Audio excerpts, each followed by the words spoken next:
Patay ang isang rider ng motorsiklo na sumalpok sa isang poste sa Caloocan. Ang kapatid ng biktima na angkas niya at isa pa nilang kasama, kritikal naman.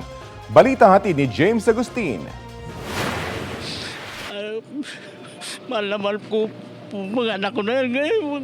Sabi ko nga sa buhay ko, ano ba pong pagsubok sa akin ng ama ko? Hindi lubos sa kalain ng barangay Tanod na si Alex na kabilang ang dalawa niyang anak sa nirespondihan nilang aksidente sa Camarin Road sa Caloocan City pasado 1:00 na madaling araw kanina. Tumilapon ng 3 lalaking biktima matapos sumalpok ang sinasakyan nilang motorsiklo sa isang poste ng signage.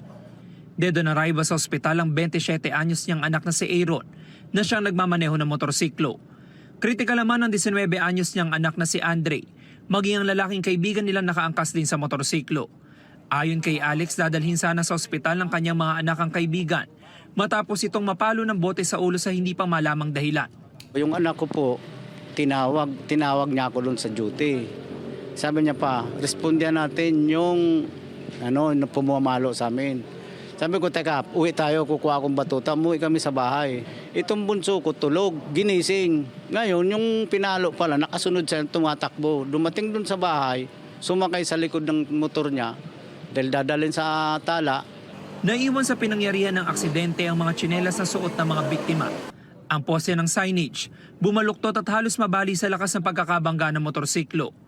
Kwento ng saksi, mabilis ang takbo ng motorsiklo at walang suot na helmet ang 3 sakay nito. Biglang may narinig kami malakas na tunog tapos bigla ko na lang nakita may lumilipad na na motor. Yung bunso na driver, yung ganito biak.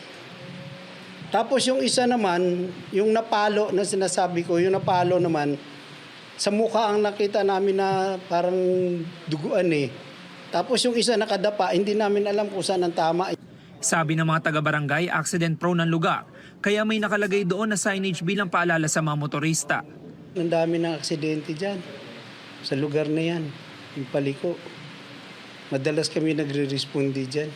Nananawagan naman ng tulong ang ama ng magkapatid na biktima. Kung mayroon pong tutulong, may tumatawag po ako sa inyo, bigyan niyo na lang po ako ng bahala na po kayo kung anong kaya niyo. Patuloy ang investigasyon ng pulisya sa nangyaring aksidente. James Agustin nagbabalita para sa GMA Integrated News.